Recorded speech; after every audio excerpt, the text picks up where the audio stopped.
ఏం కూర వండినావు అక్క? ఏముండదు ఏముందా వస్తున్నాం కదా. మీరు వస్తే మీరు వచ్చి వండుకోండి. ఇదిగో పచ్చడి చేసింది. ఏం పచ్చడి? పల్లీల పచ్చడి. పల్లీలు, టమాటాలు, పచ్చిమిరపకాయలు. పల్లీలేలే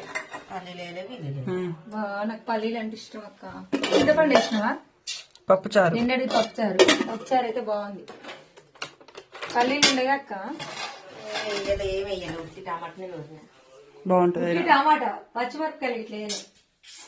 అక్క చూసిరా హేమలత అక్క వంటలు ఇట్లున్నాయి. మరి తిన్నాక చెప్పాలి మనం పెట్టుని. తిన్నాక నేను ఏమేమి వేసింది, పల్లీలు కూడా వేసినట్టుంది. ఏమేమి వేసిందో చెప్తా. ఏమేలే ఉట్టిదేనైతే వండిన ఆడబెట్టిన వండిందట నూరలే వండింది పచ్చడ. మరి అట్లనే ఉంటది మరి. అంతే మరి వండింది అనకపోతే నూరింది మిక్సీ పట్టింది చెప్పాలి. రుబ్బింది మిక్సీ పెట్టినావు అక్క. నూరినట్టే ఉంటుంది. గరిసె గరిసే ఉంటది మొత్తం మెత్తగా నూరను.